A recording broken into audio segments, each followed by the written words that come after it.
अगर हम फंक्शन देखें तो जो भी फंक्शन पढ़े थे, जैसे यहाँ पे एक फंक्शन तुम्हारी स्क्रीन पे लिखा होगा f1, एक फंक्शन लिखा होगा f2। तो मान लो f1 को कंसीडर करें, तो f1 को अगर वैसे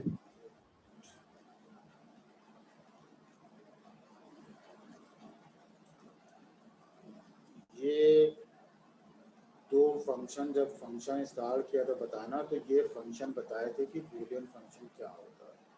तो मान लो तुम्हारी स्क्रीन पे एक फंक्शन f2 लिखा हुआ है, x y prime plus x prime z, जहाँ पे मेरे कर्सर का मूवमेंट है। मेरे कर्सर का मूवमेंट देखते रहा करो, क्योंकि वहीं पे हम बता रहे होते चीज़ें। तो f2 जो है वो x y prime plus x prime z एक फंक्शन था, इसके बारे में हमने पढ़ा। इस फंक्शन को हमको गेट से इम्प्लीमेंट करना है, तो गेट के बारे में चर्चा हो चुकी है। तो हम क्या करना है, x y prime plus x prime z को गेट के फॉर्म में या गेट के माध्यम से हमको इसको इम्प्लीमेंट करना है। तो हम कैसे करें, हमको एक्स वाई प्राइम चाहिए, तो एक्स वाई प्राइम चाहिए, इसका मतलब एक्स डायरेक्ट यहाँ पे बना हुआ है, इसको डायरेक्ट जो एक्स वाला वेरिएबल है उसको ले जाके कनेक्ट कर दें एंड गेट से, क्योंकि एक्स वाई प्राइम का मतलब है एक्स डॉट वाई प्राइम, तो डॉट का मतलब हुआ एंड गेट। तो एंड गेट के एक इनपुट में एक्स को जो है कनेक्ट कर दिया, और दूसरा इनपुट क्या होना चाहिए, वाई प्राइम।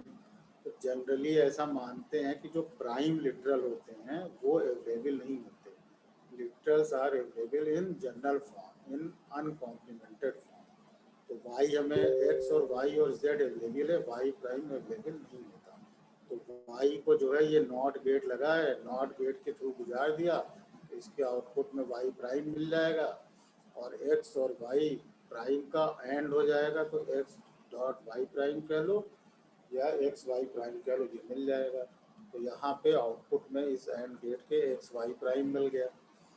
फिर हमको एक्स प्राइम जेड चाहिए, तो एक्स प्राइम जेड के लिए एक्स मान लो एक्स का प्राइम चाहिए, तो एक्स यहाँ से लिया और नॉट गेट से इसको पास करा दिया, यहाँ पे हमको एक्स प्राइम मिल जाएगा। और जेड डायरेक्ट अवेलेबल है, तो जेड को डायरेक्ट कनेक्ट कर दिया इस एंड गेट से, तो यहाँ पे हमको एक्स प्राइम जेड मिल जाएगा। तो ये एक्स वाई प्राइम मिल गया, ये एक्स प्राइम जेड मिल गया।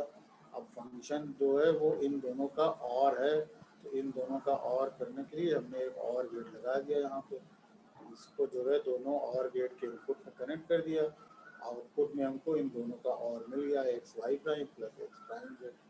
तो कोई भी फंक्शन जो होता है उसको हम लोग जो है वो इस तरह से गेट के टर्म्स में इम्प्लीमेंट कर लेते हैं, कोई किसी भी बूलियन फंक्शन को गेट के फॉर्म में इम्प्लीमेंट कर लेते हैं। तो अगर हम जनरली कोई भी फंक्शन देखें, जैसे ये f2 था, ये f1 जो f2 था उसमें हमको क्या क्या गेट लगा, जो है वो जब भी एक्स वाई प्राइम टाइप का या इस तरह का डॉट वाला होगा तो एक एंड गेट लगेगा, और जब भी प्लस ऑपरेशन होगा तो और गेट की ज़रूरत पड़ेगी, और कॉम्प्लीमेंट किसी लिटरल का फाइंड आउट करने के लिए नॉट गेट की जरूरत पड़ेगी। तो हमको यहाँ पे कितने गेट की जरूरत पड़ी, एक नॉट गेट की, एक एंड गेट की, और एक और गेट की। इसी तरीके से अगर हम ये वाला फंक्शन देखें जो f1 वाला फंक्शन, ये x prime Y prime z plus so on है, इसमें भी हमको जो है x prime Y prime type के टर्म आ रहे हैं, तो हमको नॉट गेट की ज़रूरत पड़ेगी। और चूंकि x prime dot y prime dot z लिखा हुआ है, इसका मतलब हमको एंड गेट की ज़रूरत पड़ेगी। और इसी तरीके से इन दोनों टर्म के बीच में प्लस है, इन दोनों टर्म के बीच में प्लस है, तो प्लस का मतलब है और, तो इसका मतलब हमको और जो है वो गेट की ज़रूरत पड़ेगी। तो इस तरीके से इस फंक्शन को इम्प्लीमेंट करने के लिए, जैसे यहाँ पे किया हुआ है, x prime Y prime z चाहिए, तो यहाँ पे एक्स को नॉट गेट में इम्प्लीमेंट कर दिया, तो यहाँ पे आउटपुट में एक्स प्राइम मिल जाएगा। उसको एंड गेट में कनेक्ट कर दिया, 3 इनपुट एंड गेट है, इसके में जो है कर दिया, तो एक्स प्राइम मिल गया। इसी तरह वाई को नॉट गेट से पास कर दिया, तो यहाँ पे वाई प्राइम मिल जाएगा, और इसको एंड गेट से कनेक्ट कर दिया, फिर जेड को नॉर्मली कनेक्ट कर दिया, तो आउटपुट में एक्स प्राइम वाई प्राइम और जेड का डॉट मिल जाएगा, यानी कि इनका जो है एंड ऑपरेशन मिल जाएगा। तो यहाँ पे हमको term X prime Y prime Z मिल जाएगा। इसी तरह यहाँ पे जो है एक्स प्राइम वाई जेड मिल जाएगा, एक्सेट्रा एक्सेट्रा इस तरह से मिल जाएगा। इन तीनों को अगर और गेट लगा करके और कर देंगे तो ये वाला टर्म मिल जाएगा और यही टर्म हमारा फंक्शन है। तो इसके बाद हम फंक्शन को इस तरीके से इम्प्लीमेंट कर देंगे। तो इन दोनों फंक्शन में हम लोगों ने ये देखा कि हमको क्या क्या जरूरत पड़ रही है, किस गेट की, एंड गेट की, और गेट की और नॉट गेट की। तो इन दोनों फंक्शन में ही नहीं, कोई भी फंक्शन देख लो लिखा हुआ, कोई भी फंक्शन यहाँ पे ये मान लो एक एग्जाम्पल f1 लिखा हुआ है, x prime Y z prime etcetera etcetera, और एक फंक्शन f2 लिखा हुआ है। तो तुम देखोगे तो इन फंक्शंस को इम्प्लीमेंट करने के लिए भी तुमको जो है एंड गेट और नॉट गेट की जरूरत पड़ रही है। तो कुल मिला के हम लोग इस ऑब्जर्वेशन से इस नतीजे को पहुंच सकते हैं, कोई भी बूलियन फंक्शन दिया हो, अगर हमारे पास एंड गेट और नॉट गेट है, तो हम उस बूलियन फंक्शन को रिप्रेजेंट कर ले रहे हैं, गेट के माध्यम से उसको इम्प्लीमेंट कर ले रहे हैं। तो ये तो अच्छी बात है कि एंड और नॉट गेट के कॉम्बिनेशन से हम फंक्शन को इम्प्लीमेंट कर ले रहे हैं, लेकिन क्या ही अच्छा होता कि अगर हमारे पास कोई ऐसा गेट होता, तो मतलब हमको इन तीन गेट की जरूरत ना पड़ती, एक ही गेट हमारे पास होता और हम उसी गेट की मदद से सारे फंक्शन इम्प्लीमेंट कर लेते। तो खुशकिस्मती से ऐसा एक गेट हम लोगों, एक क्या दो गेट हम लोगों के पास है। एक गेट है नैंड गेट, एक गेट है नॉट गेट। तो नैंड और नॉट जो है यहाँ पे जो है हम लोग डिस्कस किए थे कि नैंड गेट मतलब होता है दो वेरिएबल का एंड करके उसका कॉम्प्लीमेंट कर दें तो वो नैंड हो जाता है, और ये उसके ट्रुथ टेबल वगैरह, ये सिग्नल वगैरह। इसी तरह नॉर गेट है, उसकी भी ये ट्रुथ टेबल है और ये जो है फंक्शन वगैरह है। और नॉर मतलब होता है कि और करके उसको जो है नॉट कर दें तो वो नॉर गेट हो जाता है। उसका एक्सप्रेशन अगर देखोगे तो x plus y whole complement, तो ये और गेट हो गया। तो ये जो नैंड और नॉर गेट हैं, ये खुशकिस्मती से ऐसे गेट हैं जिनमें केवल हमको नैंड मिल जाए या तो नॉर मिल जाए, कोई भी एक गेट मिल जाए तो हम सारे फंक्शन इम्प्लीमेंट कर सकते हैं। तो ऐसा हम कैसे कर पा रहे हैं? ऐसा हम इसलिए कर पा रहे हैं क्योंकि बेसिकली तो हमको ज़रूरत एंड और नॉट गेट की ही है, क्योंकि कोई भी फंक्शन अगर हमारे पास हो, बूलियन फंक्शन, तो हमको एंड और नॉट गेट तीनों अगर अवेलेबल हों तो हम जो है उस फंक्शन को इम्प्लीमेंट कर लेंगे, जैसा अभी हम लोगों ने डिस्कस किया। तो नैंड गेट की या नॉर गेट की जो खास बात है वो ये है कि नैंड या नॉर गेट से हम ये तीनों गेट बना सकते हैं, चाहे वो एंड गेट हो, चाहे वो और गेट हो, चाहे वो नॉट गेट हो। तीनों गेट हम नैंड या नॉर से अलग अलग बना सकते हैं। तो चूंकि नैंड गेट या नॉर गेट से हम ये तीनों गेट बना सकते हैं, इसीलिए केवल नैंड गेट की हेल्प से हम कोई भी बूलियन फंक्शन इम्प्लीमेंट कर सकते हैं, क्योंकि नैंड गेट से या नॉर गेट से हम एंड गेट और नॉर गेट तीनों बना लेंगे।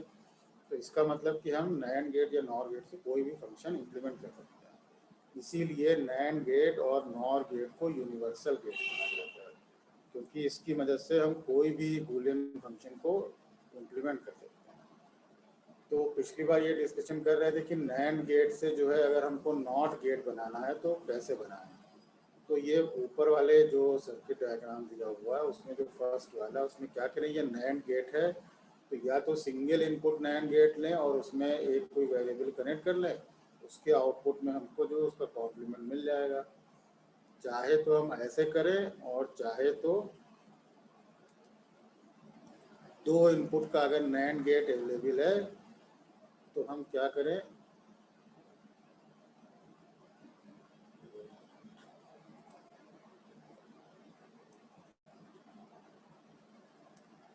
इस तरीके से अगर दो इनपुट का नैंड गेट अवेलेबल है तो दोनों इनपुट को हम आपस में टाई कर दें।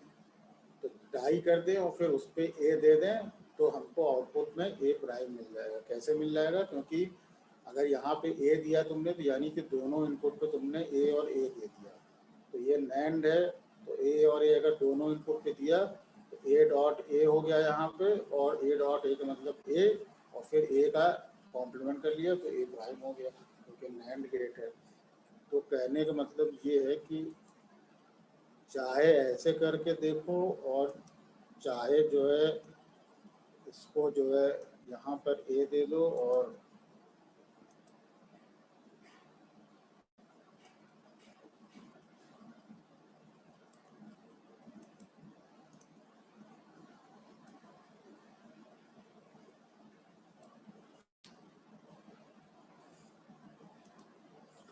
अगर इस वाले ऊपर वाले इनपुट पे भी तुमने ए दे दिया और नीचे वाला जो इनपुट है इस पे भी ए दे दिया, दोनों तरह से कर सकते हो।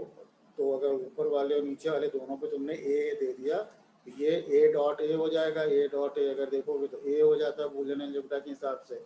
और फिर यहाँ पे बबल लगा हुआ है, नैंड गेट की डेफिनेशन देखोगे तो ए का कॉम्प्लीमेंट, तो यहाँ पे ए कॉम्प्लीमेंट मिल गया।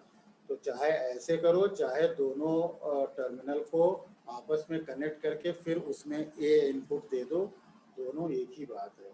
कुछ लोगों का ये मानना है कि दोनों इनपुट को या कई इनपुट जो गेट होते हैं वो मल्टीपल इनपुट भी होते हैं। तो जैसे ये नैंड गेट है तो 2 इनपुट पे तो आता ही है, 3 इनपुट 4 इनपुट और ज़्यादा इनपुट के भी आते हैं।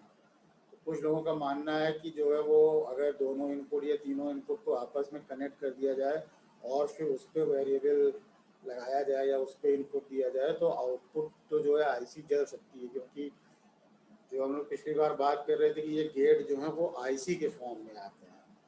तो कुछ लोगों का ऐसा मानना है, लेकिन ये सच नहीं है। बाज़ार में जो आईसी मिलती है वो ला करके, तुम्हारी लैब नहीं चल रही इसलिए संभव नहीं है, अदरवाइज़ जो पिछले बैच है उनको दिखा दिया गया था लैब में कि अगर गेट की जो आईसी उसको कनेक्ट करोगे इस तरीके से, दोनों इनपुट को जो है आपस में कनेक्ट करके फिर उस पर वेरिएबल दोगे तो भी आईसी जलती नहीं है। कोई उसकी ऐसी करंट कैरिंग कैपेबिलिटी का वायलेशन नहीं होता है। तो चाहे दोनों इनपुट को आपस में टाई करके फिर उसमें इनपुट लगाओ या जो है वो अलग अलग ए लगाओ, दोनों ही सही है। प्रैक्टिकली कोई दिक्कत नहीं होती, लैब में करके देखा जा सकता है, कोई आईसी जलती नहीं है, कोई करंट कैरिंग उसकी कैपेबिलिटी का वायलेशन नहीं होता है। तो ये जो है एंड गेट बना लिया तुमने नैंड गेट से। इसी तरह यहाँ पे जो है वो एक नैंड गेट दिया हुआ है, उसके 2 इनपुट हैं, उसमें ए और बी लगा दिया। तो ए और बी लगा दिया तो आउटपुट में तुमको ए बी प्राइम मिल जाएगा। अब जो है उसको जो है सिंगल इनपुट नैंड गेट से कनेक्ट कर दिया। चाहे सिंगल इनपुट नैंड गेट से कनेक्ट करते और चाहे इसको जो है वो इस तरीके से कनेक्ट कर देते हैं। अगर 2 इनपुट का हो तो दोनों इनपुट को आपस में कनेक्ट कर दिया और जो यहाँ से आउटपुट आ रहा है उसको इसमें कनेक्ट कर दिया। तो जो है तुम्हारा ये ए बी प्राइम हो गया इस स्टेज पे।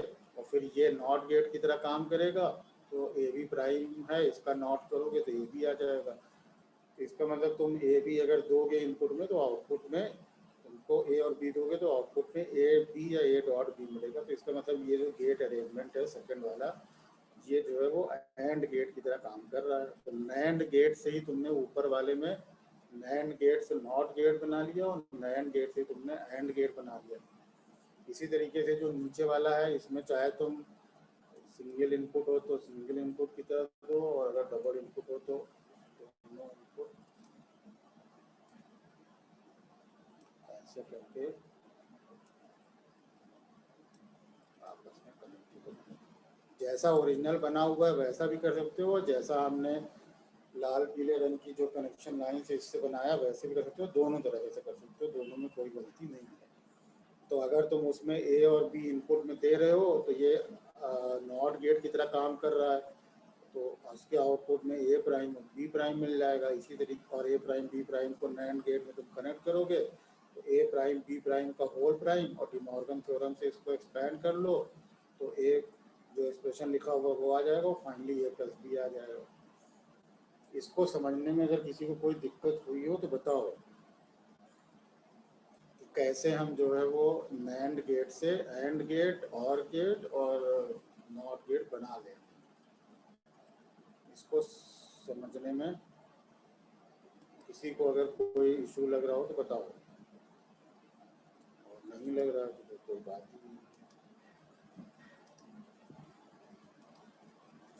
नहीं लग रहा है अगर तो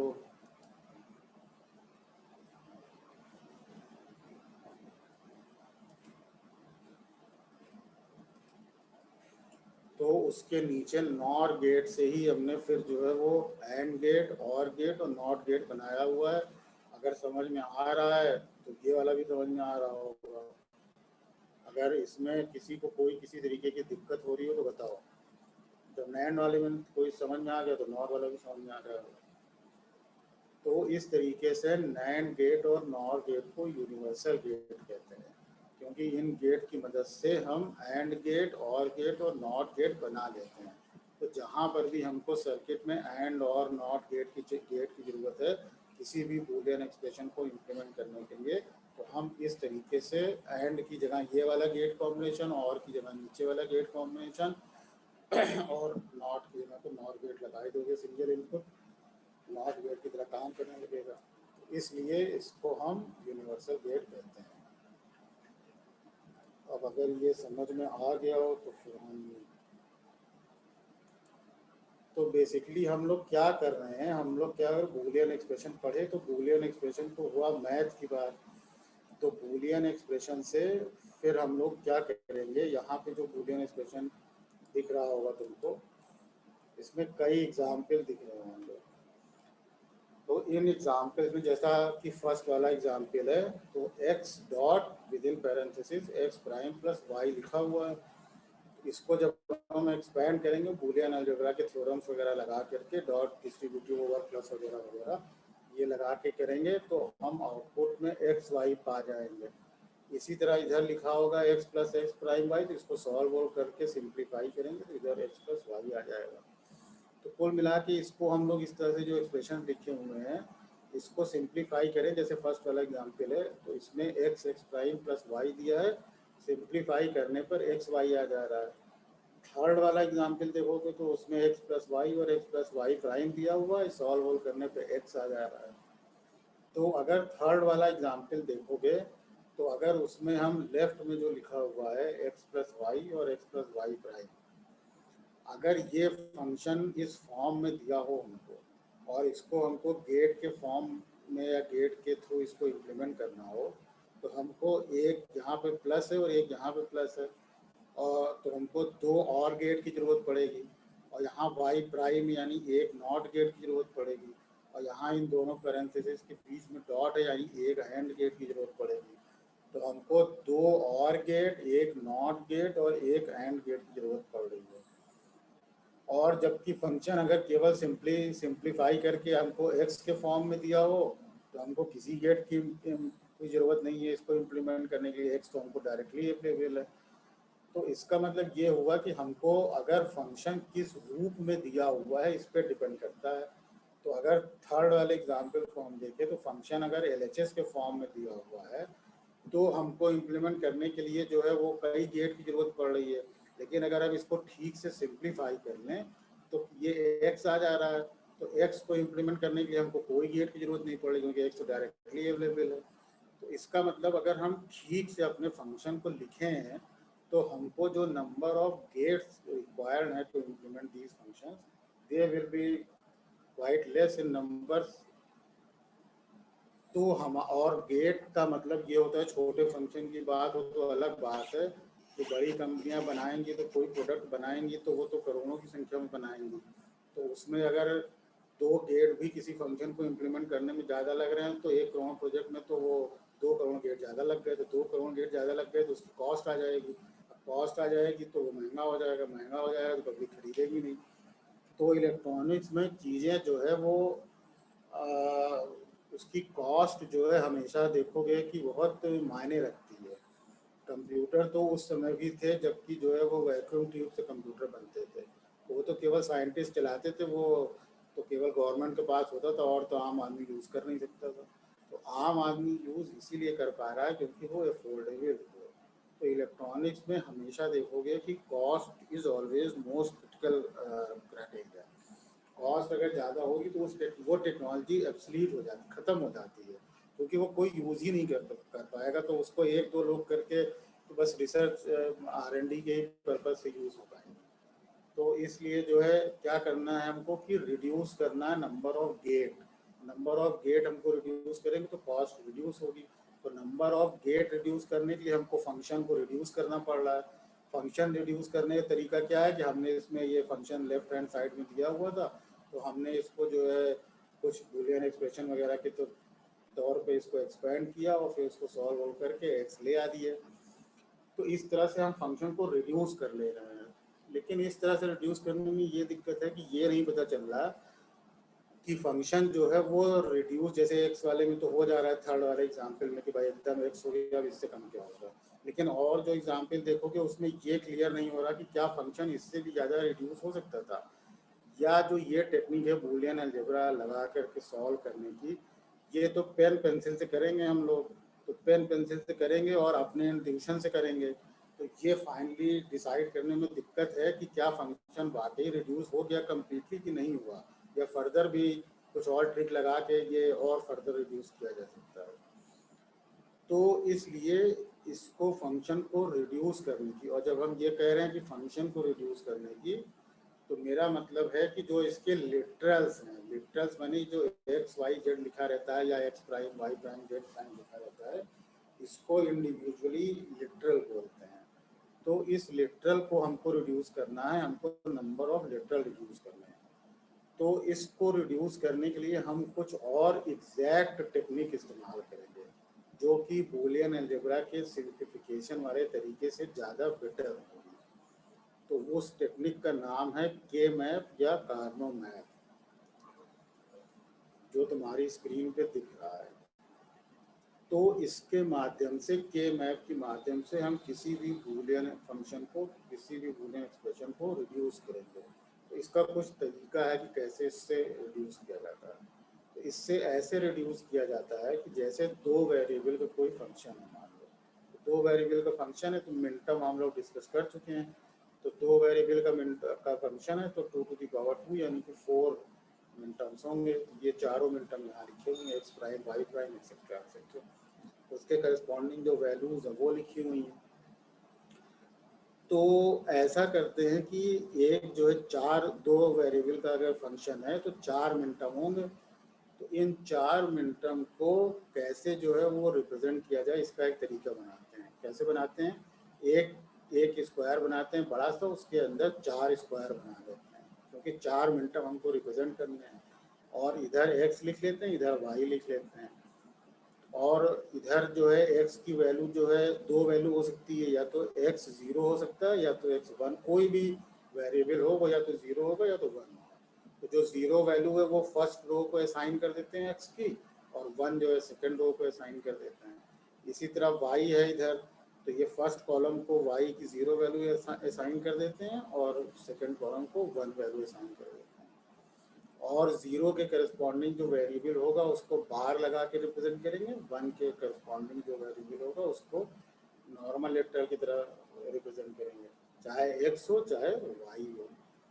तो इस हिसाब से देखा जाए तो हर स्क्वायर में, जैसे फर्स्ट स्क्वायर लें जहाँ पे मेरा कर्सर का मूवमेंट है, वहाँ पे x की वैल्यू 0 है या x बार है, और y की वैल्यू भी 0 या y बार है। तो यहाँ पे जो मिनटम होगा वो होगा x बार y बार। सेकेंड वाले रो में देखोगे, सेकेंड जो फर्स्ट रो का सेकेंड कॉलम है वहाँ पे देखोगे तो x की वैल्यू 0 है, y की वैल्यू 1 है। तो x की वैल्यू 0 का मतलब x बार या x प्राइम, और y की वैल्यू 1 का मतलब y। तो जो फर्स्ट रो का सेकेंड कॉलम है वहाँ पे जो मिनटम होगा वो x प्राइम y हो जाएगा। इसी तरह बाकी दो और खानों में ये लिख लेंगे। तो तुम ये देख रहे होगे कि जो x प्राइम y प्राइम है, this is nothing but the मिनटम m not. इसको इस खाने में अलग से एक बना के उसमें m नॉट लिख लिया। यहाँ पे देख रहे होगे x प्राइम y, ये x प्राइम मतलब 0 और y मतलब 1, तो 0 1, इसका मतलब दिस विल रिप्रेजेंट मिनटम 1, तो दिस विल रिप्रेजेंट m1। इसी तरह ये m2 करेगा, ये m3 करेगा। तो ये एक रिप्रेजेंटेशन का तरीका हुआ। दो वेरिएबल का फंक्शन है तो उसके 2⁻² यानी कि 4 मिनटम होंगे। तो 4 मिनटम को हम कैसे रिप्रेजेंट करें, ऐसे रिप्रेजेंट कर लें। अब तुम कहोगे कि ऐसे रिप्रेजेंट करने में क्या खास बात है, ऐसे करने में क्यों ऐसा करने की जरूरत पड़ रही है। तो तुम अगर ध्यान से देखो तो जो फर्स्ट रो के मिनटम हैं एक्स प्राइम वाई प्राइम और एक्स प्राइम वाई, इनको जो है तुम अगर कंबाइन करो बूलियन अलजेब्रा का नियम लगाते हुए, तो इनको जब तुम कंबाइन करोगे तो एक्स प्राइम बाहर ले लो, ब्रैकेट में बचेगा वाई प्राइम प्लस वाई, ये 1 हो जाएगा, y plus y prime dot x prime हो जाएगा। तो बूलियन अलजेब्रा का जब हम सहायता लेते हैं तो ये फंक्शन जो x prime Y prime plus x prime y था, ये रिड्यूस होकर एक्स प्राइम में आ जाता है। इसी तरीके से अगर जो फर्स्ट कॉलम देख रहे होगे एक्स प्राइम वाई प्राइम और एक्स वाई प्राइम, इसको बूलियन अलजेब्रा की हेल्प से अगर रिड्यूस करोगे तो जैसा सामने देख रहे हो ये रिड्यूस होके वाई प्राइम हो जाएगा। तो यानी कि ये इस तरीके से जो दो मिनटर्म देख रहे हो पास पास के, इनको अगर हम कंबाइन करें तो कंबाइन मतलब इसको दोनों को और करें अगर हम, तो इन दोनों को और करते हैं तो एक लिटरल गायब हो जा रहा है, यानी कि हमारा फंक्शन रिड्यूस हो जा रहा है। भाई जितने लिटरल गायब होंगे इसका मतलब हमारा फंक्शन रिड्यूस हो जा रहा है। तो इसका मतलब कि दो कोई भी खाने लो उसको कंबाइन करो प्लस से तो हमारा फंक्शन रिड्यूस हो जा रहा है, एक वेरिएबल गायब हो जा रहा है। तो ऐसा केवल इन्हीं दो एग्जाम्पल में नहीं हो रहा, कोई भी दो एडजेसेंट स्क्वायर ले करके अगर उनके मिनटर्म को कंबाइन करोगे तो उसमें से एक वेरिएबल गायब हो जाएगा। तो जो जो हम बोल रहे हैं टर्म एडजेसेंट स्क्वायर मतलब पास पास का स्क्वायर। पास पास माने जैसे ये दोनों, जैसे ये दोनों, जैसे ये दोनों, जैसे ये दोनों, ये पास के स्क्वायर हुए। तो लेकिन ये जो डायगोनल वाला है इसको पास का नहीं मानेंगे, केवल रो और कॉलम में जो एडजेसेंट स्क्वायर है उनको मानेंगे एडजेसेंट स्क्वायर। तो इसका मतलब कोई भी दो एडजेसेंट स्क्वायर हम ले उसको और से कंबाइन करें तो जो है वो हमारा फंक्शन जो है वो रिड्यूस हो जा रहा है। तो बूलियन अलजेब्रा का सहायता नहीं लेना, ये तो हम केवल समझाने के लिए बता रहे हैं। इसकी टेक्निक ये है, जो इसका फंडामेंटल है वो बूलियन अलजेब्रा से ही आ रहा है, बस हम ये दिखाना चाह रहे हैं। जो टेक्निक है वो टेक्निक ये है, इसको लिखने की, फंक्शन कैसे लिखा जाता है रिड्यूस करके। ऐसे लिखा जाता है कि जैसे फर्स्ट वाला जो रो है, फर्स्ट रो के जो दोनों खाने हैं, दोनों स्क्वायर हैं वो एडजेसेंट स्क्वायर हैं, उसको जब कंबाइन करोगे तो जैसे अभी हमने बताया नीचे बूलियन अलजेब्रा के टर्म्स में, इस तरीके से नहीं करोगे। ऐसे करोगे तो फिर बूलियन अलजेब्रा से ही कर लें, फिर के मैप की जरूरत क्या है। के मैप में जब करोगे तो फर्स्ट जो रो के दोनों स्क्वायर्स हैं ये एडजेसेंट स्क्वायर हैं, इनको हमने कंबाइन किया। तो इनको कंबाइन करने पे क्या लिखेंगे, इनको कंबाइन करने पे ऐसे लिखेंगे कि ये देखेंगे कि जो भी कॉम्बिनेशन हमने बनाया, जैसे दो कॉम्बिनेशन हमने बनाया है, फर्स्ट रो में जो फर्स्ट वाला खाना है और जो दूसरा वाला खाना है, इसका कॉम्बिनेशन हमने बनाया है। तो इसमें हम देखेंगे एक एक वेरिएबल को पकड़ के कि इसकी वैल्यू क्या होती है। जैसे फर्स्ट वाले जो फर्स्ट रो फर्स्ट कॉलम है, जो फर्स्ट रो सेकेंड कॉलम है, इसमें हम x की वैल्यू चेक करें तो दोनों जगह x की वैल्यू 0 है, यानी कि सेम है। तो हम आउटपुट में फंक्शन के x लिखेंगे, लेकिन चूंकि केवल आउटपुट में वही वेरिएबल लिखेंगे जो वेरिएबल की वैल्यू हर खाने में सेम होगी। तो यानी इस जो हमने कॉम्बिनेशन बनाया है इसमें x की वैल्यू दोनों जगह सेम है, लेकिन चूंकि 0 है, सेम तो है लेकिन 0 है, इसलिए x प्राइम लिखेंगे। अगर सेम होती और 1 होती तो हम x लिखते हैं। और इसी तरह y की वैल्यू देखेंगे तो फर्स्ट वाले में y प्राइम है, दूसरे वाले में y है, यानी कि फर्स्ट वाले में 0 वैल्यू है, दूसरे वाले में 1 है, तो y की वैल्यू चेंज हो गई। तो जिसकी वैल्यू चेंज हो जाएगी उसको फिर इंक्लूड नहीं करेंगे, इसीलिए y को इंक्लूड नहीं करेंगे। तो आउटपुट में x प्राइम लिखेंगे, तो ये x प्राइम यहाँ पे लिख दिया गया है। इसी तरह जो फर्स्ट कॉलम में जो दो खाने हैं उनको जो कंबाइन करोगे तो उसमें वैल्यू देख लो, ऊपर देखोगे तो x की वैल्यू 0 है, नीचे 1 है, यानी x की वैल्यू चेंज हो गई, नहीं लिख सकते। y की वैल्यू चेक कर लो, यहाँ पे क्या है y की वैल्यू 0, यहाँ पे क्या है 0, तो दोनों जगह 0 वैल्यू है, यानी कि दोनों जगह सेम वैल्यू है, लेकिन 0 है इसलिए आउटपुट में क्या लिखेंगे y प्राइम, तो यहाँ y प्राइम लिख दिया। तो इस तरीके से फंक्शन जो है वो रिड्यूस कर लेंगे, ये तरीका हो रहा है। इसी को और इलोबरेट करते हैं, थोड़ा सा और इलोबरेट करेंगे तो और समझ में आएगा। जैसे 3 वैल्यू अगर हो तो 3 वेरिएबल का फंक्शन हो तो उसके 2 टू द पावर 3 यानी कि उसके 8 मिनटर्म बनेंगे। तो 8 मिनटर्म अगर बनेंगे तो ये 8 मिनटर्म तुम्हारे सामने लिखे हुए हैं। इसका मतलब हमको 8 खानों की जरूरत पड़ेगी। तो हमने यहाँ तुम्हारी स्क्रीन पे देख लो, जहाँ मेरा कर्सर मूव कर रहा है वहाँ 8 खाने बना लिए हैं। इधर बाईं तरफ x लिख लो और इधर दाईं तरफ yz करके लिख लो। इधर x की वैल्यू देते जाओ, इधर yz की वैल्यू देते जाओ। तो x की वैल्यू जो है या तो 0 होगी या तो 1, जो तुम्हारे सामने लिखा हुआ है। yz जो कॉम्बिनेशन है उसकी वैल्यू क्या होगी, या तो 0 0 होगी, या तो 0 1 होगी, या तो 1 0 होगी, या तो 1 1 होगी। तो इसको लिखने का जो ऑर्डर है ये बाइनरी में लिखा हुआ है, इसको ऐसे ही लिखो कि 0 लिखो, 1 लिखो, फिर एक कॉलम छोड़ के फिर यहाँ पे 2 लिखो, 2 मतलब 1 0, और फिर वापस आके इसको 1 1 यानी 3 लिखो। तो 0 1 फिर एक खाना, एक कॉलम छोड़ के 2, फिर वापस आके इसको 3, इसी ऑर्डर में लिखना। ऑर्डर चेंज कर दोगे तो बाद गलत हो जाएगा। तो जब इस तरीके से लिखोगे फिर इसके करस्पॉन्डिंग जो भी खाने हैं उसमें जो है मिनटम लिख लो। जैसे फर्स्ट रो फर्स्ट कॉलम की बात है तो इसमें x की वैल्यू 0 है, y z की वैल्यू भी 0 0 है, तो यहाँ पे x बार y बार z बार हो जाएगा। जैसे यहाँ पे देख लो, अगर सेकेंड रो और third column, second row third column में देखोगे तो x की वैल्यू 1 है, और कॉलम वाइज देखोगे तो y z की वैल्यू भी 1 1 है। तो जहाँ भी वेरिएबल की वैल्यू 1 होती है वहाँ पर नॉर्मल लेटर लिखते हैं, कॉम्प्लीमेंट फॉर्म में नहीं लिखते। जब किसी वेरिएबल की वैल्यू, किसी लेटर की वैल्यू 0 होती है तब वहाँ पे कॉम्प्लीमेंट के फॉर्म में लिखेंगे। तो यहाँ पे जो है एक्स वाई जेड लिख दिया। इसी तरीके से और खानों में भी फिलअप कर लेंगे। तो जब तुम फिलअप करोगे तो यहाँ पे देखोगे कि ये जो है वो 8 मिनटम है, 8 मिनटम कोई कोई खाने को रिप्रेजेंट करते हुए इस तरीके से उसका के मैप बन जाएगा। तो और अगर एक बूलियन अलजेब्रा से देखना चाहते हो तो ऊपर वाला जो तुम्हारा पूरा रो है, वो फर्स्ट रो है, इसके जितने भी खाने हैं इसको कंबाइन कर दो। 2 को कंबाइन करोगे तो एक वेरिएबल गायब होता है, जैसे इसके पिछले वाले एग्जाम्पल में बता रहे थे। 2 वेरिएबल, 2 खानों को आपस में कंबाइन करोगे तो एक वेरिएबल गायब होगा, और 4 वेरिएबल को अगर कंबाइन करोगे तो 2 वेरिएबल गायब हो जाएगा।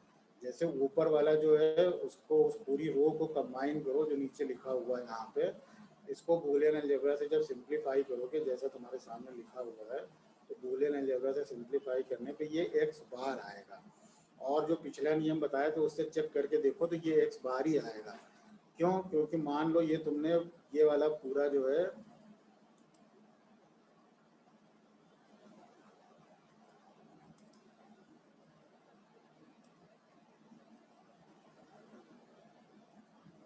ये वाला मान लो पूरा 4 का कॉम्बिनेशन बनाया, तो जब इन 4 का कॉम्बिनेशन बनाओगे तो आउटपुट कैसे लिखोगे? एक एक वेरिएबल पकड़ते जाओ और देखते जाओ कि उसकी वैल्यू जो है सेम है कि नहीं। तो हर जगह जैसे x पकड़े तो x की वैल्यू यहाँ पे क्या है 0, यहाँ पे क्या है 0, यहाँ पे क्या है 0, यहाँ पे क्या है 0, तो यानी चारों जगह x की वैल्यू सेम है। अभी ये 1 मिनट में ख़त्म हो जाएगा, तो अभी हम फिर दूसरा कोड देते हैं तो फिर उससे तुरंत ज्वाइन कर लेना, नेक्स्ट क्लास भी चलेगी। तो ये चारों में x की वैल्यू सेम है, तो x की वैल्यू सेम है तो x की वैल्यू लिखेंगे, लेकिन सेम में क्या है x 0 है, इसलिए हम आउटपुट में x बार लिखेंगे। y की वैल्यू देखोगे तो यहाँ पे 0 है, यहाँ पर भी 0 है, लेकिन यहाँ पे 1 हो जा रही है, इसलिए y नहीं लिखेंगे। z की वैल्यू देखोगे तो यहाँ पे 0 है, लेकिन यहाँ पे 1 हो जा रही, चेंज हो गई, जिसकी वैल्यू चेंज हो जाएगी उसकी वैल्यू नहीं लिखेंगे। जिसकी वैल्यू, जो कॉम्बिनेशन हमने बनाया है उस कॉम्बिनेशन में, उस पूरे कॉम्बिनेशन में जिस भी वेरिएबल की, तो जो हम लोग बात कर रहे थे कि ये 3 वेरिएबल का जो मैप है के मैप, तो उसमें जो है ऊपर वाले तीनों रो, जो रो है उसके चारों जो स्क्वायर्स थे उनको जो अगर हम आपस में कंबाइन करें तो x बार आता है। और लिखने का तरीका वही होगा कि जो भी कॉम्बिनेशन हम बनाएं, और कॉम्बिनेशन कितने खानों का बनाएंगे, एडजेसेंट जो स्क्वायर होंगे उनका। एडजेसेंट स्क्वायर का मतलब पास पास के। और जो कॉम्बिनेशन होगा वो या तो 2 खानों का बनेगा, या 4 खानों का, या 8 खानों का, यानी कि 2 की पावर में ही बनेगा। 3 खाने और 5 खाने का कॉम्बिनेशन नहीं बनेगा। कारण ऑब्वियस है, क्योंकि 2 खाने का जो ऊपर हमने दिखाया उसको जब आपस में और करोगे तो फंक्शन रिड्यूस होगा। जब 4 खाने का करोगे तो ये हमने दिखाया, इससे 2 फंक्शन रिड्यूस होगा। 3 खाने और 5 खाने का करके देखोगे खुद से तो फंक्शन उस तरह से रिड्यूस नहीं हो रहा होता। इसीलिए जो कंबाइन करेंगे वो जो है वो 2 या 4 या 8 या 2 की पावर में खाने कंबाइन करेंगे। तो चाहे तो x बार y बार z बार इस तरह x y z के टर्म्स में लिख लो, और जो x y z के टर्म्स में इस खाने में लिखा हुआ है के मैप में, इसको अगर मिनटर्म्स के इस m0 वाले नोटेशन के फॉर्म में लिखोगे तो इस तरह लिख लोगे m0 m1 m2 m3 m4 m5 m6 m7। तो अगर एक एग्जाम्पल से हम लोग ये समझने की कोशिश करें कि एक्चुअली कैसे होगा, तो एक्चुअली ऐसे होगा कि ये फंक्शन दिया हुआ है। अब ये फंक्शन जो है वो हमारा कैनोनिकल फॉर्म में है, यानी कि सम ऑफ मिनटर्म के फॉर्म में है। सारे 1 2 3 4 मिनटर्म हैं, इनके सम के फॉर्म में है। तो मान लो ये फंक्शन दिया है और कोई कह रहा है कि इसको रिड्यूस करो। तो रिड्यूस करने के लिए सबसे पहले हमने देखा कि ये कितने वेरिएबल का फंक्शन है, तो पता लगा एक्स वाई जेड 3 वेरिएबल इसमें आ रहे हैं। तो इसका मतलब 3 वेरिएबल का फंक्शन हुआ। 3 वेरिएबल मतलब इसके 2⁻³ यानी 8 मिनटर्म होंगे। तो 3 वेरिएबल वाला जो के मैप है वो बना लिया। ये बगल में हमने 3 वेरिएबल वाला के मैप बना लिया। अब क्या करें, इसमें जो जो मिनटर्म दिया हुआ है उसके करस्पॉन्डिंग खाने में हम 1 लिखेंगे। जैसे ये एक्स बार वाई जेड लिखा हुआ है, तो यहाँ पे ढूंढ लो एक्स बार वाई जेड कहाँ है। तो एक्स बार माने ये वाला पूरे रो हो गई, और वाई जेड माने ये वाला कॉलम। तो ये वाली रो और ये वाला कॉलम यानी कि ये वाला इंटरसेक्शन पॉइंट आया, यहाँ पे 1 मार्क कर दिया। चाहे ऐसे समझ लो, चाहे ऐसे समझ लो कि एक्स बार का मतलब जहाँ भी कॉम्प्लीमेंट फॉर्म में हो वहाँ वेरिएबल की वैल्यू 0। तो एक्स बार लिखा है इसका मतलब 0, वाई और जेड लिखा यानी 1 1। तो जो कॉम्बिनेशन हुआ वो हुआ 0 1 1। तो ढूंढ लो यहाँ पे 0 कहाँ है, ये वाली रो हो गई, और 1 1 यानी कि ये वाला कॉलम 1 1, फिर यही वाला आया। चाहे जैसे तुमको सुविधा हो वैसे तुम समझ के इसको यहाँ पे 1 मार्क करो। फिर x bar Y Z, x बार यानी ये वाली रो और वाई जेड बार यानी ये वाला कॉलम। तो फर्स्ट रो और ये वाला कॉलम यानी ये वाला खाना हो गया, यहाँ पे 1 मार्क कर दो। फिर ये एक्स वाई बार जेड बार हुआ, तो एक्स मतलब ये वाली रो नीचे वाली रो, और वाई बार जेड बार माने फर्स्ट वाला कॉलम। तो नीचे वाली रो और फर्स्ट वाला कॉलम यानी कि ये वाला, यहाँ पे 1 मार्क कर लिया। फिर एक्स वाई बार जेड आया, तो एक्स मतलब नीचे वाली रो और वाई बार जेड माने ये सेकंड वाला कॉलम, यहाँ पे 1 मार्क कर लिया। तो 4 जगह पे हमने इस मिनटर्म के हिसाब से 1 1 मार्क कर लिया। जहाँ जहाँ पे ये वाला मिनटर्म है वहाँ वहाँ को 1 लिख लिया उस खाने में। अब क्या करेंगे, अब ऐसा करेंगे कि इन सारे जितने 1 होंगे उसको कंबाइन करने की कोशिश करेंगे। तो कंबाइन कैसे करेंगे, एडजेसेंट स्क्वायर को करेंगे। तो जो हमने बनाया हुआ है रेड इंक से, वो देख रहे हो कि वो दोनों एडजेसेंट स्क्वायर हैं, उनको हमने आपस में कंबाइन कर लिया। तो मान लो जैसे ऊपर वाले रो में जो फर्स्ट रो में जो 2 कॉलम है लास्ट के, उसके 1 को जो हमने कंबाइन किया है उसको लिखना है। तो फंक्शन होगा, function will be equal to, कैसे लिखे, इन दोनों को कंबाइन किया।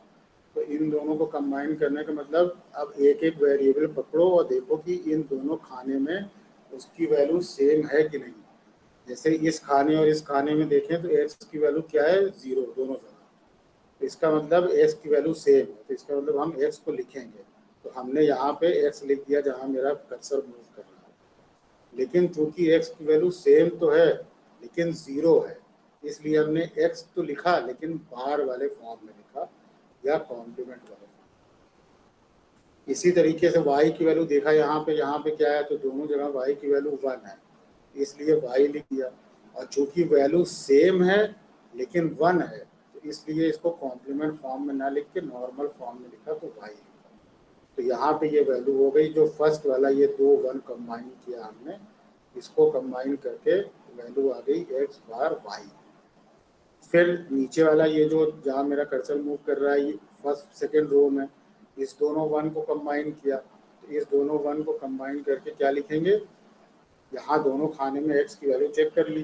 तो एक्स की वैल्यू यहाँ पे क्या है 1, यहाँ पे क्या है 1, यानी एक्स की वैल्यू सेम है, और सेम है और 1 है, इसलिए हमने यहाँ पे प्लस करके फिर एक्स लिख दिया। इसी तरह y की वैल्यू चेक की, यहाँ पे क्या है 0, यहाँ पे क्या है 0, यानी कि y की वैल्यू भी सेम है। सेम तो है लेकिन 0 है, इसलिए y ने लिख के y बार लिखा। तो यहाँ पे y बार लिख दिया। z की वैल्यू चेक किया तो यहाँ क्या है 0, यहाँ क्या है 1, यानी z की वैल्यू चेंज हो गई। तो z की वैल्यू चेंज हो गई तो z को नहीं लिख सकते। यहाँ पर भी ऐसे z की वैल्यू चेक करते तो यहाँ पे 1 है, यहाँ पे 0 है, तो z की वैल्यू चेंज हो गई। जिस भी वेरिएबल की वैल्यू चेंज हो जाएगी वो फिर नहीं लिखेंगे।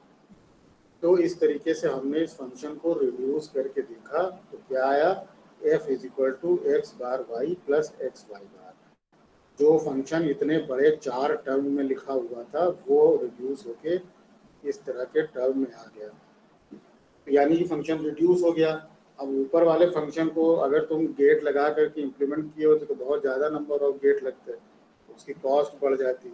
और यहाँ पे ये इसको अगर इस वाले फंक्शन को, दोनों फंक्शन है सेम ही, क्योंकि आउटपुट दोनों का सेम आएगा, लेकिन इस नीचे वाले फंक्शन को जो तुमने रिड्यूस किया है इसको जब इम्प्लीमेंट करोगे तो नंबर ऑफ गेट्स बहुत कम लगेंगे, और यही हमारा ऑब्जेक्टिव था। तो ये कुल मिला के ये तरीका हुआ इसको रिड्यूस करने का। दूसरा एग्जाम्पल एक देख सकते हो, यहाँ पे एक फंक्शन दिया, इसको रिड्यूस करना। इसमें भी उसी तरह से हर मिनटर्म के करस्पॉन्डिंग 1 1 1 लिखते चले गए और फिर एडजेसेंट स्क्वायर को कंबाइन करेंगे। तो ये जो जहाँ पे मेरा कर्सर का मूवमेंट है, जो जो जो थर्ड कॉलम है, थर्ड कॉलम में जो 2 1 है उसको जब कंबाइन करेंगे तो यहाँ पे हम देखें जैसे लिखते वैसे लिख करके, तो x की वैल्यू देखें ऊपर वाले खाने और नीचे वाले खाने में, तो ऊपर वाले खाने में x की वैल्यू 0 है, नीचे में 1 है, x की वैल्यू चेंज हो गई, नहीं लिख सकते इसको। फिर ऊपर वाले और नीचे वाले खाने में देखें y की वैल्यू क्या है, यहाँ 1 है, यहाँ 1 है, यानी y को लिख सकते हैं, तो y को लिख दिया यहाँ पे। z की वैल्यू देखें, यहाँ 1 है, यहाँ 1 है, z को लिख सकते हैं, तो z लिख दिया। तो ये वाला टर्म कंबाइन होके आया yz। फिर यहाँ पे देख रहे होगे कॉर्नर पे एक 1 लिखा हुआ है और फिर यहाँ पे एक कॉर्नर पे 1 लिखा हुआ है, जहाँ मेरे कर्सर का मूवमेंट है। एक 1 यहाँ पे है, एक 1 यहाँ पे है। इन दोनों 1 को भी कंबाइन करेंगे। अब तुम ये कहोगे कि ये एडजेसेंट स्क्वायर तो है नहीं, पास पास का स्क्वायर तो है नहीं, ये तो दूर दूर का है, इसको क्यों करेंगे? तो जो हमारा टेक्निकल मतलब है पास पास के स्क्वायर से, वो केवल ये मतलब नहीं है कि दोनों देखने में ये पास पास हैं। पास पास का ये मतलब हुआ कि जब दोनों स्क्वायर के मिनटर्म्स को हम आपस में ऐड करें तो एक वेरिएबल जो है वो उसमें से गायब होना चाहिए। अगर 2 को कंबाइन कर रहे हैं तो 4 को कंबाइन कर रहे हैं तो 2, जैसे कि इन सब जगहों पे हमने किया, जैसे कि यहाँ पर x बार y बार प्लस x बार y, इसको जब हमने कंबाइन किया तो ये रिड्यूस होके x बार आ गया, क्योंकि ये यहाँ पे दिख रहा था कि पास पास का स्क्वायर है, तो इसलिए उसको टर्म दिया गया एडजेसेंट स्क्वायर। अदरवाइज अगर तुम यहाँ का जो मिन टर्म है और यहाँ का जो मिन टर्म है, यानी कि एक्स वाई बार जेड बार, अगर इसमें देखोगे यहाँ वाला जहाँ मेरा कर्सर का मूवमेंट है एक्स वाई बार जेड बार, और यहाँ पे है एक्स वाई जेड बार, इन दोनों को तुम वैसे बूलियन अलजेब्रा से कंबाइन करके देखो अगर, तो यहाँ पे इसको अगर दोनों को कंबाइन करोगे तो एक वेरिएबल गायब हो जाएगा। एक्स को एक्स जेड बार को अगर तुम कॉमन ले लो, ये वाला जहाँ मेरा कर्सर मूव कर रहा है और ये वाला, सेकेंड रो के फर्स्ट और लास्ट कॉलम की बात कर रहे हैं, सेकेंड रो के फर्स्ट और लास्ट कॉलम एक्स वाई बार जेड बार और एक्स वाई जेड बार, इसमें से एक्स और जेड बार दोनों में कॉमन कर लोगे तो ब्रैकेट में y प्लस वाई बार आ जाएगा जो कि 1 होगा, तो रिड्यूस होके फंक्शन एक्स जेड बार आ जाएगा। तो इसका मतलब कि ये दोनों, अगर हम ये वाला स्क्वायर और ये वाला स्क्वायर लें तो टेक्निकली स्पीकिंग ये दोनों स्क्वायर भी एडजेसेंट स्क्वायर ही हो। इसी तरीके से ये वाला स्क्वायर, ये वाला स्क्वायर, ये वाला स्क्वायर और ये वाला स्क्वायर, ये चारों स्क्वायर जब एक साथ कंबाइन करके देखोगे तो तुमको पता चलेगा कि ये चारों भी आपस में एडजेसेंट स्क्वायर फॉर्म कर रहे हैं।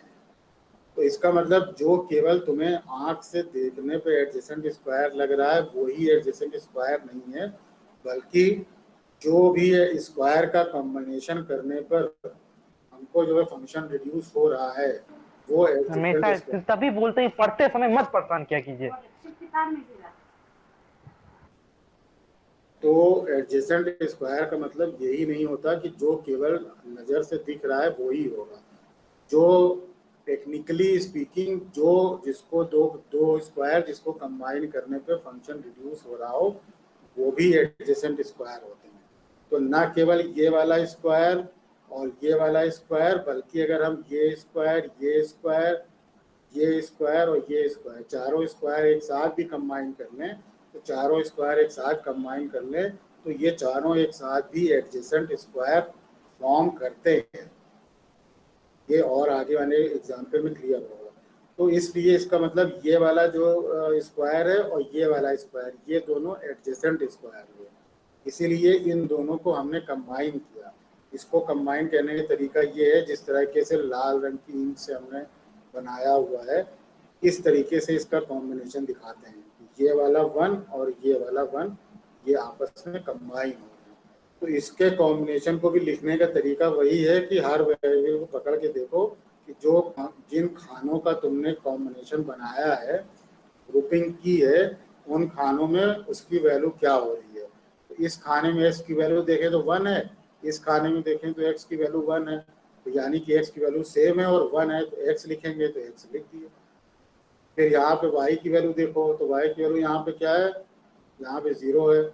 यहाँ पे y की वैल्यू देखो क्या है, 1 है, तो इसका मतलब y की वैल्यू चेंज हो जा रही है, तो y की वैल्यू नहीं लिखेंगे। z की वैल्यू देखो यहाँ पे क्या है, 0 है, यहाँ पे क्या है, 0 है, तो यानी कि z की वैल्यू सेम है, तो z की वैल्यू लिखेंगे। लेकिन z की वैल्यू सेम है और 0 है, इसलिए z ना लिख के z बार लिखेंगे, तो z बार लिख दिया। ये पूरा टर्म मिलके हुआ x z बार, जो कि यहाँ पे कंबाइन करते समय हम बता भी रहे थे कि इस स्क्वायर और इस स्क्वायर को कंबाइन करोगे तो एक्स जेड बार आएगा।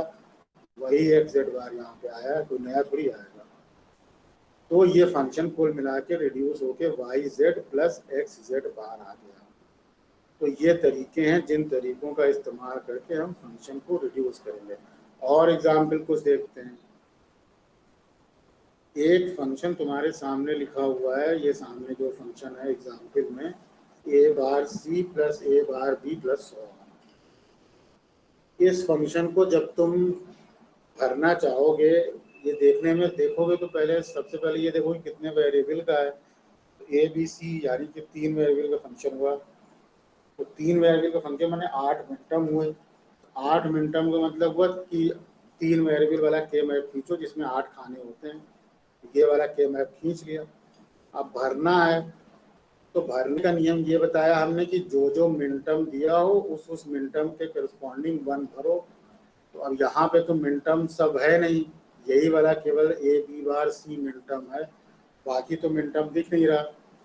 तो या तो जो हमने तरीका बताया है कि जब मिनटम नहीं फॉर्म कर रहा हो तो उसको मिनटम में कैसे बदलते हैं।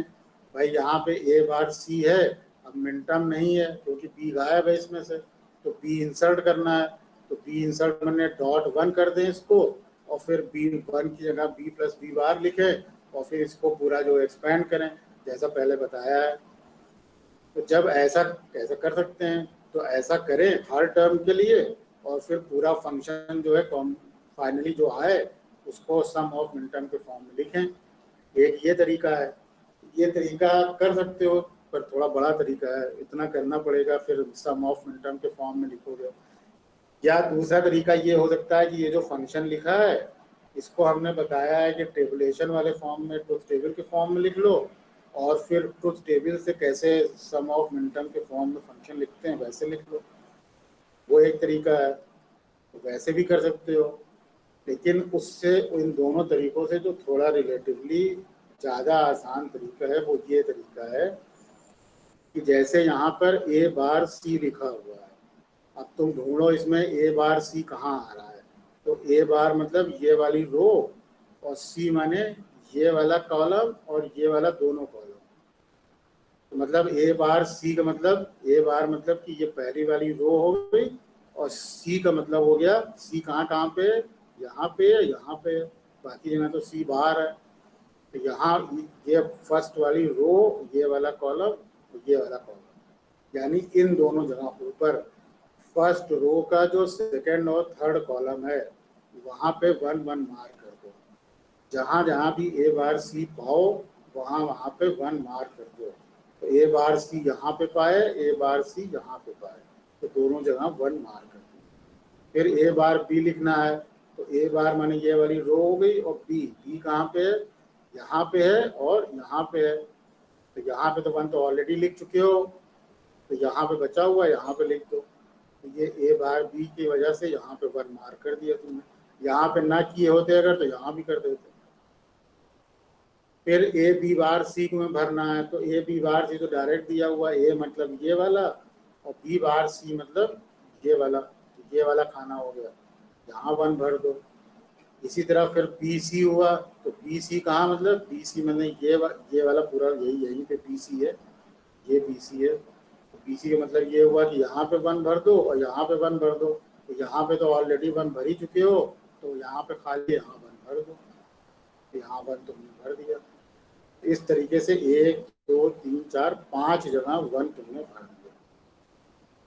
तो ये तुम्हारा कंप्लीट फिलिंग ऑफ द के मैप हो गई। इस फंक्शन के अकॉर्डिंग तुमने के मैप भर दिया।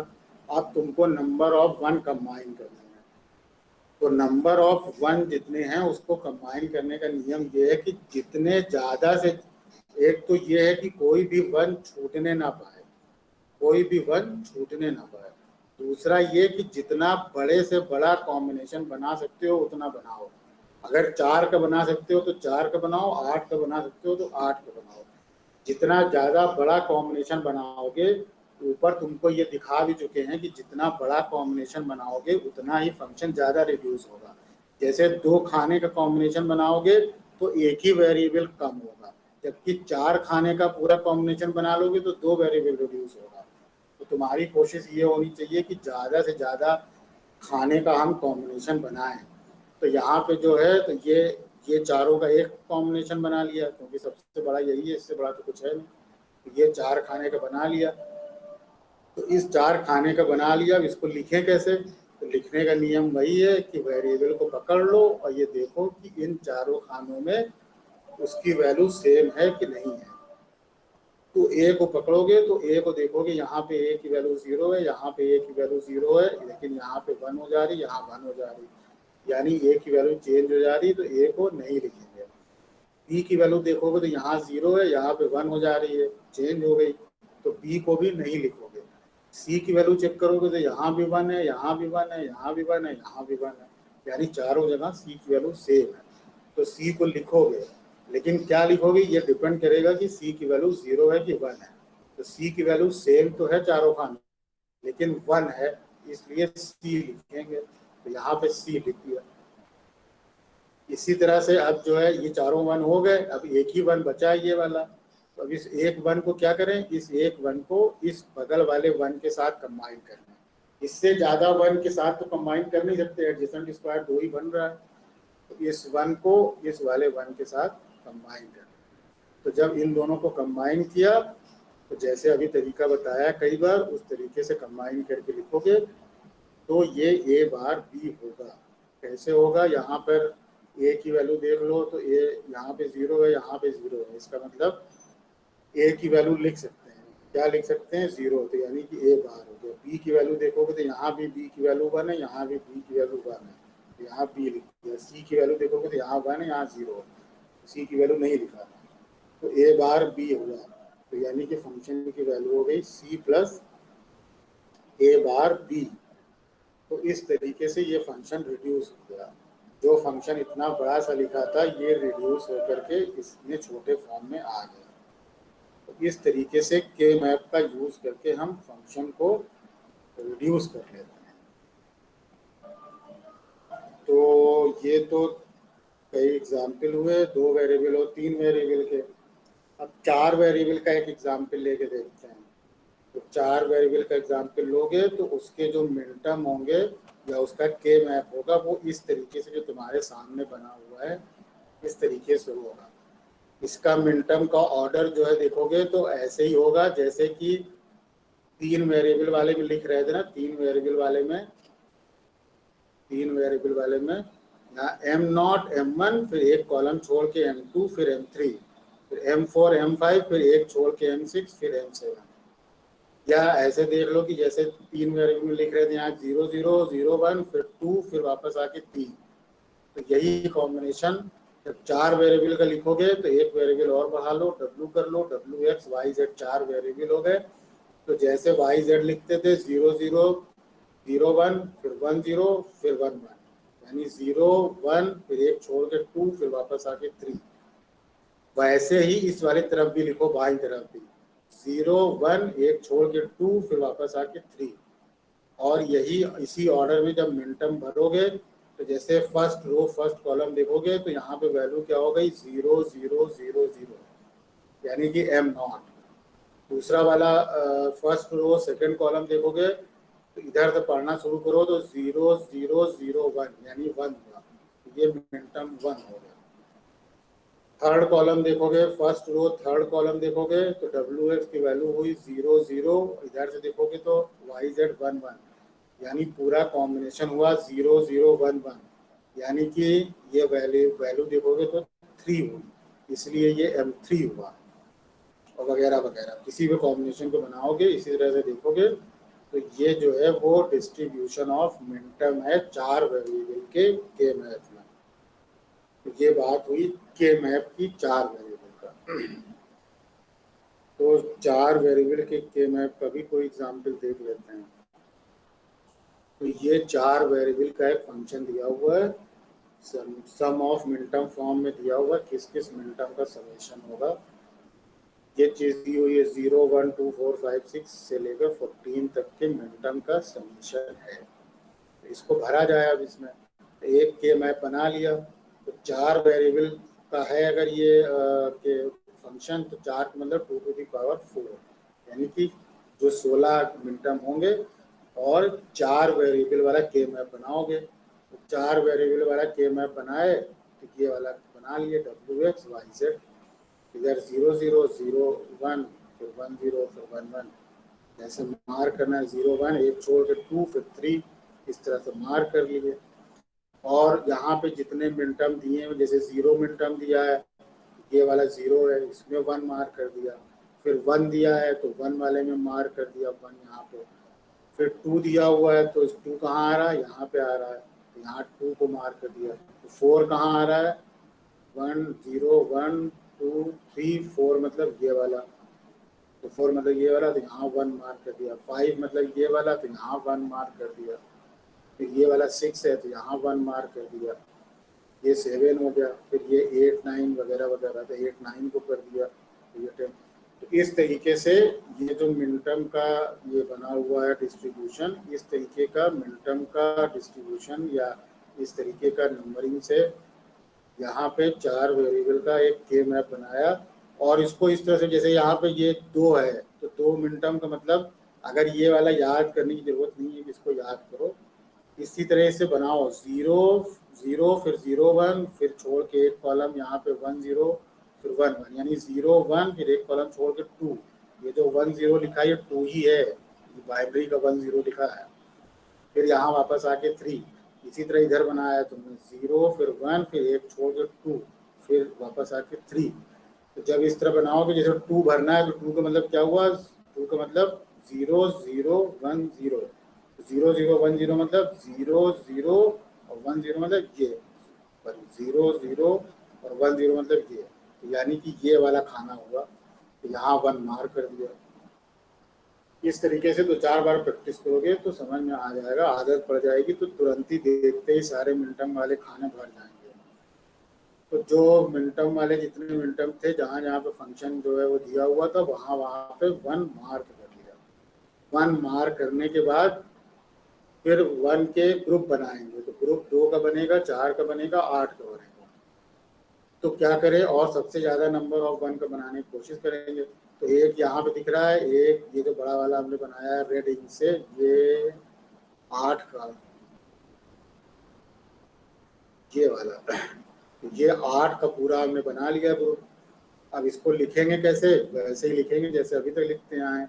हर खाने में देखें कि वेरिएबल की वैल्यू क्या है। तो यहाँ देखोगे तो W की वैल्यू क्या है 0, यहाँ देखोगे तो W की वैल्यू क्या है 0, यहाँ पे W की वैल्यू 0, यहाँ पे W की वैल्यू 0, यहाँ पे W की वैल्यू 1 हो गई, यहाँ पे 1। सब एक भी जगह अगर चेंज हो गई तो फिर उसको नहीं लिख सकते, इसका मतलब W नहीं लिखेंगे। X की वैल्यू देखें तो X की वैल्यू यहाँ पे 0, यहाँ पे 0, यहाँ पे आए तो X की वैल्यू 1 हो गई, चेंज हो गई, नहीं लिख सकते। फिर y की वैल्यू देखेंगे, यहाँ पे y की वैल्यू क्या है 0, यहाँ पे क्या है 0, यहाँ पे क्या है 0, यहाँ पे क्या है 0, यहाँ पे क्या है 0, यहाँ पे क्या है 0, यहाँ पे क्या है 0, यहाँ पे क्या है 0, y की वैल्यू यहाँ से देखोगे ये। तो यानी ये आठों जगह y की वैल्यू सेम है और 0 है, इसलिए y बार लिखेंगे, तो इसलिए y बार लिख दिया। फिर z लिखना है, तो z की वैल्यू देखो, यहाँ पे क्या है 0, यहाँ पे क्या है 1, चेंज हो गई तो z की वैल्यू भी नहीं लिख सकते, यानी केवल y बार इज। तो ये जो 8 का कॉम्बिनेशन बना है तो पूरी वैल्यू रिड्यूस होकर के y बार लिख सकते हैं बस, यहाँ पे y बार लिख दिया।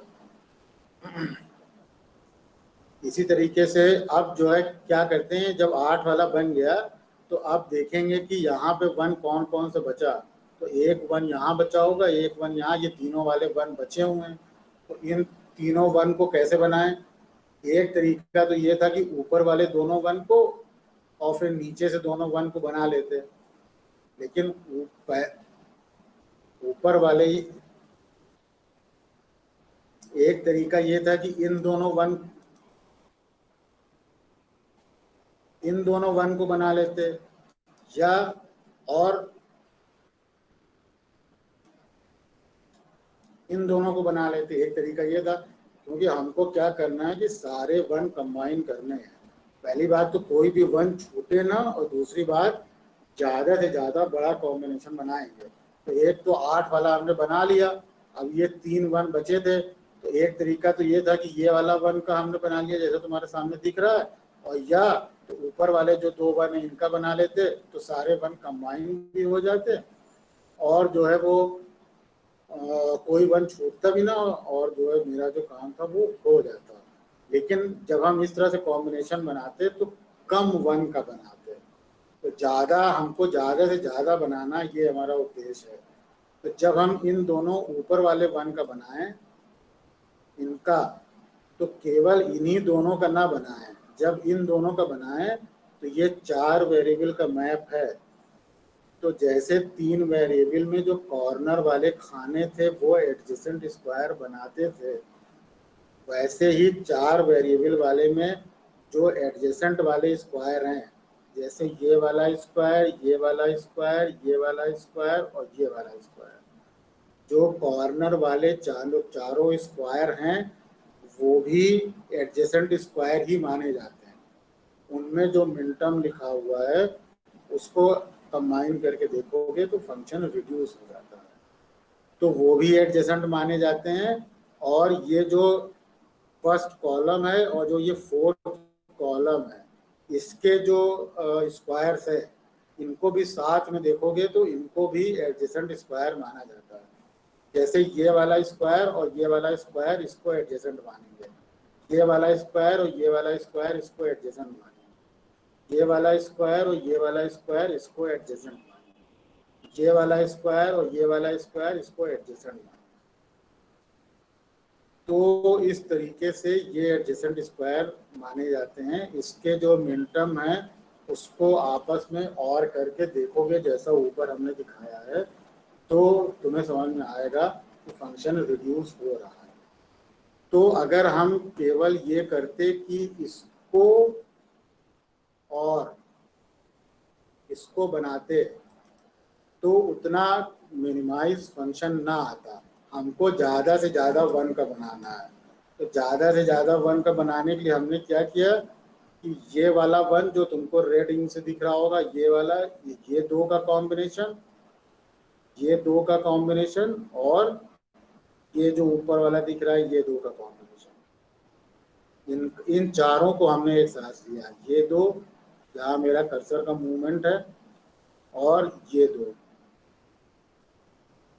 ये वाला, इन चारों का लिया, इन चारों को एक साथ कंबाइन किया, और ये जो बना हुआ है रेड इंक, ये वाला जहाँ मेरा कर्सर का मूवमेंट है, और ये वाला, इन चारों को एक साथ कंबाइन किया। जब हम कंबाइन करेंगे तो कोई भी 1 को हम कई बार भी ले सकते हैं, उसमें कोई दिक्कत नहीं है। सामने तुम देख रहे होगे कि उसको हमने लिया, एक 1 को कई बार लिया। जैसे यहाँ पे जो 1 है ये 8 वाले कॉम्बिनेशन में भी आ रहा है और इन दोनों कॉम्बिनेशन में भी आ रहा है। तो जो ये वाला कॉम्बिनेशन है, मेरा कर्सर देखना, ये वाला जो कॉम्बिनेशन है, ये वाला, ये 2 1 हो गए और ये 2 1, 4 1, ये वाला जो कॉम्बिनेशन है, इसके लिए फंक्शन लिखना है। तो ये वाला खाना, ये वाला खाना, ये वाला खाना, ये वाला खाना, इन चारों में हर वेरिएबल की वैल्यू देखते जाओ। यहाँ पे देखोगे W की वैल्यू क्या है, 0 है। यहाँ पे W की वैल्यू क्या है, 0 है। यहाँ पे W की वैल्यू क्या है, 0 है। यहाँ पे W की वैल्यू क्या है, 0 है। यानी W की वैल्यू इन 4 खानों में जो तुमने ग्रुप बनाए हैं उसमें सेम है और 0 है, इसलिए यहाँ पे W बार लिख दिया। अब X की वैल्यू लिखनी है, यहाँ पे क्या है, 0 है। यहाँ पे क्या है, 0 है। यहाँ पे क्या है, 1 हो गई, चेंज हो गई, नहीं लिखेंगे। फिर Y की वैल्यू देखी तो Y की वैल्यू यहाँ क्या है, 0 है। यहाँ पे क्या है, 1 है, चेंज हो गई, नहीं लिखेंगे। Z की वैल्यू देखी, यहाँ पे 0 है, यहाँ पे 0 है, यहाँ पे Z की वैल्यू 0 है, यहाँ पे Z की वैल्यू 0 है। Z की वैल्यू सब जगह सेम है और 0 है, इसलिए यहाँ पे Z बार लिख दिया है, Z बार। इसी तरह अब ये वाला कॉम्बिनेशन देखो, ये जो मेरा कर्सर मूव कर रहा है, ये वाला कॉम्बिनेशन और ये वाला कॉम्बिनेशन, ये चारों अगर कॉम्बिनेशन देखोगे तो इसमें फिर उसी तरह W और X Y Z की वैल्यू देखते जाओ, बराबर है कि नहीं है, सेम है कि नहीं है। तो इसको फाइनली ये X Z बार आ जाएगा। तो X Z बार आ जाएगा तो फंक्शन जो है रिड्यूस होके तुम्हारा Y बार प्लस सो जो तुम्हारे सामने लिखा है वो आ जाएगा। तो ये तो तरीका हुआ तुम्हारा 4 वेरिएबल का जो मैप है उसको जो है रिड्यूस करने का। यहाँ तक में अगर कोई बात किसी को लग रही होगी पूछने वाली है तो बताओ, कोई जने हो भी कि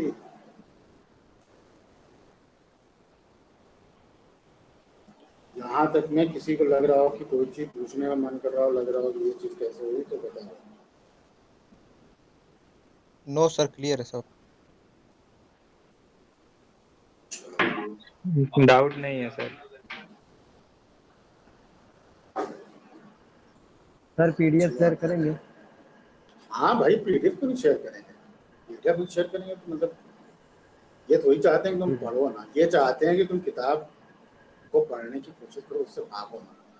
ये उद्देश्य नहीं है कि तुमको पढ़ाने में मतलब दिक्कत महसूस करवाएं, ऐसा तो चाहे। तो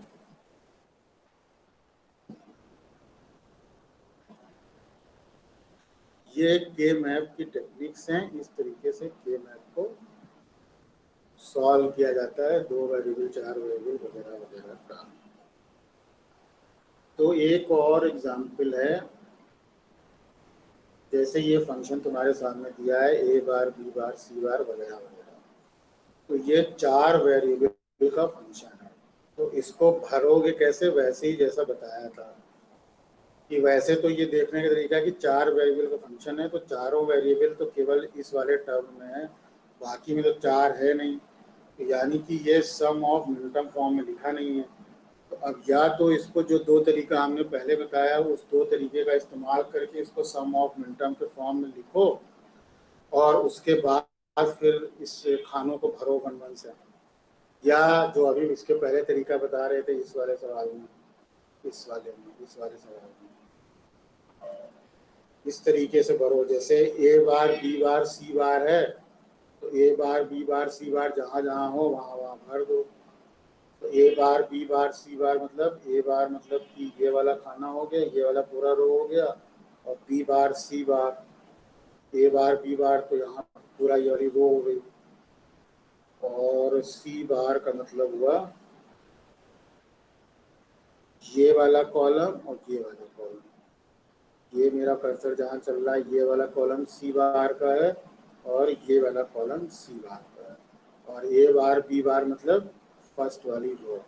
तो फर्स्ट वाली रो हो गई और ये वाले कॉलम और ये वाले कॉलम, यानी इस यहाँ पे 1 भर दिया, यहाँ पे 1 भर दिया, यहाँ पे 1 भर दिया, यहाँ पे 1 भर दिया। और फिर इसी तरीके से b बार c d बार, तो b बार c d बार करोगे उसी बी बार मतलब कि बी बार मतलब ये वाला और बी बार मतलब ये वाला, ये वाली रो और ये वाली रो, ये बी बार है क्योंकि यहाँ पे बी की वैल्यू 0 है, यहाँ पे बी की वैल्यू 0 है। ये बी बार हो गया, ये बी बार हो गया, और क्या चाहिए, सी डी बार, सी डी बार ये वाला है। तो बी बार ये वाला फर्स्ट वाली रो और लास्ट वाली रो ये बी बार है, और सी डी बार माने ये वाला कॉलम, ये वाला कॉलम जो मेरा कर्सर चल रहा है, यानी कि यहाँ पर और यहाँ पर 1 भर दिया, ये भर दिया 1 और ये भर दिया, और फिर ए बार बी सी डी बार भरना है। तो ए बार बी मतलब 0, ए बार बी माने ये वाली रो हुई, ए बार बी मानी ये वाली रो, और सी डी बार यानी ये वाला कॉलम, यानी यहाँ पे ये 1 भर दिया। फिर इसी तरह ए बी बार सी बार भर दिया।